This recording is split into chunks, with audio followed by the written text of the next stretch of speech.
Meredith was diagnosed with B-cell lymphoblastic lymphoma. It's quite a rare subtype that she has, so it's a form of non-Hodgkin lymphoma, but it's treated like leukemia. So it says, Ben kicks stuff and rolled through stuff. Ben stomped on stuff. Ben's the brother, isn't he? Yeah, he's a little brother, I Ben believe. was upset because his brother had cancer. Yeah. I think receiving the cancer diagnosis is one step in the journey, but I think the treatment, I think that's what people fear most about cancer, right? And how disabling it can be. And it's unpredictable and it's harsh. It's poison. The first night that she started one of the big chemotherapy drugs, within 20 minutes, she was crying in agony because it had caused all this neuropathy in her jaw, a very well-known common side effect.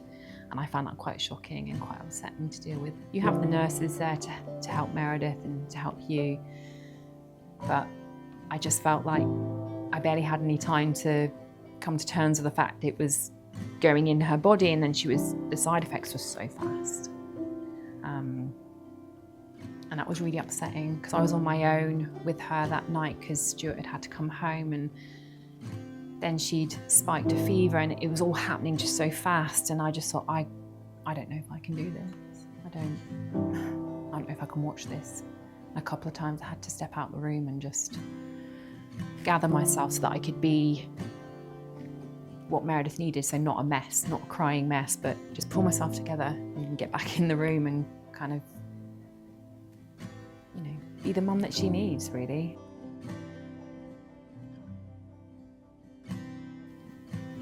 It's not going to be pleasant, but it works, and it's giving her the best possible outcomes for the future. And I just remember hanging on to that, like when it was all feeling spiraling out of control, I thought, we're looking at the bigger picture here, and just try and keep that perspective, and it did help.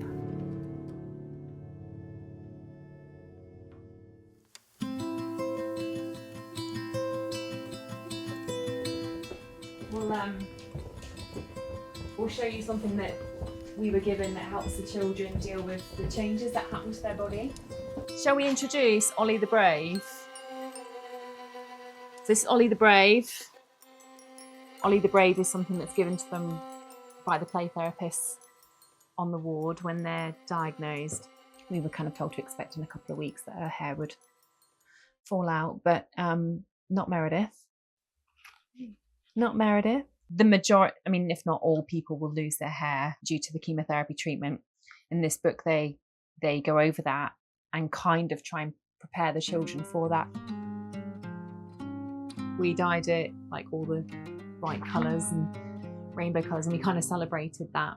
And we just didn't think that she would lose her hair at that point because she'd had all the big hitting chemotherapy drugs. She wasn't losing her hair. And then right at the end of 9 months, so right at the end of the intensive bit, they gave her one different type of chemotherapy. And then within days, she started to lose it. Oh, it was very shocking, wasn't it, Meredith? We were all a bit upset. It was hard. It kind of felt like, in a way, we'd lost.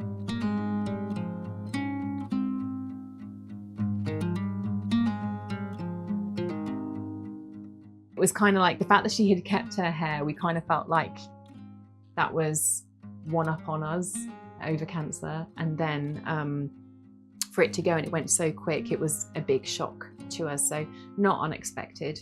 Of course, there was a really high chance that she was going to lose her hair, but it was right at the last hurdle, because she then went into maintenance chemotherapy, and they don't generally lose their hair in maintenance. I feel like she lost her hair like right at the last step. And you found it hard, didn't you, darling? We don't talk about it an awful lot, but she coped with it really, really well. And this little guy helped us with it. So when you lost your hair, what also happened to Ollie the Brave? Do you remember? His hair came out. His hair came out. So his hair comes off. His mane comes off, doesn't it? And he has no hair too! This was something that was really helpful in us keeping the tone of the situation Where's this Wrigley's child-led, if that makes sense. from? Wrigley's. Yeah, Ollie the Brave also had a central line coming out there, didn't he? But when you had yours taken out, we had Ollie's taken out as well, didn't we? And ever since his cancer's been gone.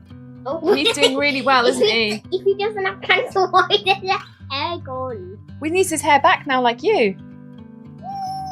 Do you want to put it on? On it He's goes. like, give me back my hair. He is give me back my hair. He needs his hair to keep his head warm. There we go. You're all right, Ollie. He's been through it all, haven't you, Ollie? He's holding his tail.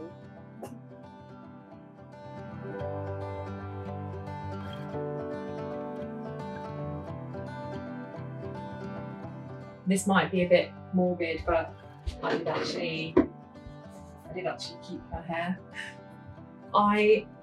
There was no way I was going to get rid of it. It just is a timestamp really for me. I kept all the curls. It does seem a bit weird, and I don't get it out often, but it happened, and it is part of what happened in her journey. So yeah, we kept them. When she lost her hair completely, we kept that as well. I don't know why I'm keeping it, but I feel like it would be dishonourable to do anything else with it. So it's just in a box along with some other mementos of things about the journey. I'm not sure what other people do. I think whatever you feel is right at the time. If you throw the hair out and never want to see it again, you keep it, or you make something from it, or I keep every single hospital tag. I keep so much, every single box of medication, every empty box, I've kept it on. That's my way of processing, of showing respect to the journey. So it's a 2.5 year treatment protocol. The treatment's long and it's very intense for the first 9 months, and then it peters down into a maintenance chemotherapy, which is where Meredith is at the moment. So the majority of Meredith's chemotherapy in maintenance is at home. It was a lot to start off with, and like on the cupboards would be the exact regime, reminders in my phone, alarms going off, but you quickly get used to it. But it was really overwhelming to start off with, and I thought, this is life-saving medication. And I have to remember to give it to her. So yeah, it would be on the fridge or on the cupboards, and out with a lot of stress, but I would say, not now. Just know what she's supposed to have and when she's supposed to have it. And sometimes, like, we kind of, because we know certain medications will make her feel a certain way, we change the timing of them depending on what we're doing.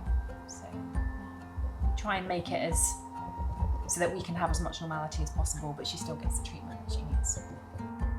So it's oral chemotherapy in the form of daily meds that she takes via tablet. I'm just preparing the cocktail now. So one cycle is 12 weeks, and within that it's broken down into 4-week cycles. Every 4 weeks she'll go into hospital and have an infusion, and then the rest of it happens at home, so all the daily medication. And then every 12 weeks she'll have a lumbar puncture at Southampton Hospital, where they put chemotherapy into the spinal fluid and make sure that attacks any rogue cells that might be in there. So she will have a general anaesthetic every 12 weeks. Yeah, it's a brief one, so it's one that she's only down for about an hour. They make it as normal as possible for us to be there and like, oh, hi, Meredith. So it takes away that kind of nervousness about having a magic sleep. That's what we call them. And this is one of her medications that she has to have. I have to wear gloves when I'm administering it because I'm not allowed to touch it because it's cytotoxic. But I'm allowed to put it in Meredith, which is another strange, weird thing. These tablets are adjusted depending on what her levels are. So every week she will have her bloods taken by her nurse, probably at home. And we kind of will do these 12-week cycles until we finish treatment, basically. She finishes in 5 months' time, in January 2026, and she'll be 7. I can't wait. I can't wait, but then like 20% petrified. It's really weird because you have clinicians and nurses and they're guiding you through this, but it's not the same as your child going through it. And I feel like they gear you up for the next milestone, and then you get to that milestone and it's not how they said it would look. And then you get a bit like, well, that looked nothing like you said it would look. And so everyone's gearing us up now for ringing the bell in January. And I feel happy and delighted and excited, but with a side of, yeah, but what's it actually going to look like in January? It's definitely not the end of this whole thing.